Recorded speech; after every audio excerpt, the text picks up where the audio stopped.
जिंदगी में सर जो भी रिश्ते होते हैं ना, बाप बेटा, बहू बेटी, दामाद, जितने भी है ना, सब लेना देना है कर्मों का। आप ये समझ के चलिए, एक फौजी होता है, वो फौजी अनाथ होता है, उसके कोई आगे है ना कोई पीछे, वो पैसा उसके पास इकट्ठा होता ही रहता है।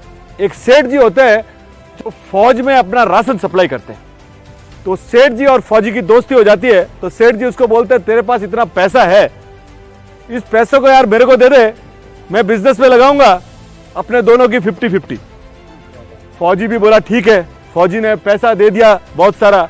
सेठ जी का भी व्यापार चलने लगा। 1 साल आया, 2 साल आया, चमक गया बिजनेस, सेठ जी दे रहे हैं। एक दिन क्या हुआ, युद्ध छिड़ गया। युद्ध छिड़ गया तो फौजी को जाना पड़ा युद्ध में। युद्ध में गया, वहां क्या हुआ कि एक जंगली घोड़ी मिली। अब वो उसको रोके और वो घोड़ी वापस जाए दुश्मनों के घेरे में। 1 बार आवे, 2 बार आवे, इसने गफलर तक तोड़ दिए, पर वो घोड़ी उसके हाथ में नहीं आवे, बार बार उसको दुश्मनों के घेरे में। और तीसरी बार उसको दुश्मनों में ले गई और वो आदमी को फौजी वहां मारा गया। अब वो फौजी जब मारा गया, सेठ को मालूम पड़ा, तो सेठ बहुत खुश हुआ कि अभी किसी को देना, अब उसका पैसा तो अपने पास रह गया। थोड़े दिनों बाद सेठ जी का एक सुंदर लड़के ने जन्म लिया। सेठ जी ने बोला यार परमात्मा बड़ा दयालु है, इधर तो वो लेने वाला भी चला गया और इधर घर पे अपना लड़का। अब सेठ जी उसके ऊपर बड़े खुश हो रहे हैं। सेठ जी ने उसको जोरदार तो पढ़ाई पे खर्चा किया, बढ़िया से बढ़िया उसकी पढ़ाई की, बच्चा बड़ा हो रहा है। फिर जब बड़ा हो गया, जब शादी का टाइम आया ना, तो उसने 36 गांव को बुला के खाना दिया कि यार खाना खाओ, मेरा बच्चे की शादी है।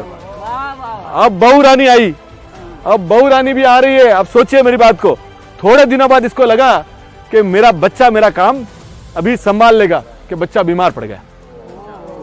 अब वो बच्चा बीमार पड़ गया तो रोज नीम हकीम, कभी उस डॉक्टर के पास जा रहे हैं, कभी उस डॉक्टर पे।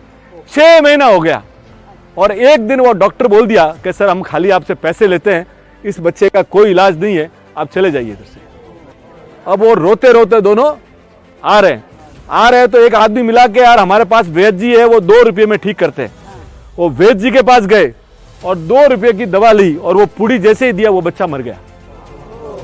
बच्चा मर गया, हाँ बच्चा मर गया। अब उसके पूरे परिवार में आंखों में पानी, गांव वाले भी आते थे, उनको भी लगता था कि सेठ का यार एक ही लड़का था और चल बसा। थोड़े दिनों बाद वहां से एक महात्मा गुजरे, संत महात्मा थे, तो आए बैठे, तो ये सेठ जी वहां जाके बोलते हैं कि महात्मा जी मैंने ऐसा कौन सा पाप किया कि मेरे साथ ऐसा हुआ। संतों ने कहा भाई तुम समता रखो, ये रखो। वो बार बार पूछे कि अभी जब तुमने पूछ ही लिया है ना, तो मैं तेरे को याद दिलाता हूं कि फौजी तेरे को याद है ने, वो चमका। बोले हाँ। उसकी मौत में तुम कितने खुश हुए थे? बोले हाँ। बोले वही फौजी ने तेरे घर पे बच्चे का रोल लिया है। तूने जो पैसा खाया था ना लोगों का, वो इस बच्चे ने तेरा रूप लिया। और वो जो जितना पैसा तूने खाया था ना, पहले तो उसने पढ़ाई में पूरा किया, फिर उसने दवाई पानी में पूरा किया, और 2 रुपया बचा था वो तुम्हारे उस बुढ़िया से दिलवा दिया, उसका लेन देन वहां पूरा। और रोने लगा। बोले कैसा है? बोले वो सब तो ठीक है, फिर मेरी जो बहू रानी उसने क्या गलती की? बोले वही वो लंगड़ी घोड़ी थी जो उसको बार बार ले जाके जवानी में उसको शत्रुओं में डाल रही थी, तो उसने वहां मरवाया, तो आज उसकी हालत ये है।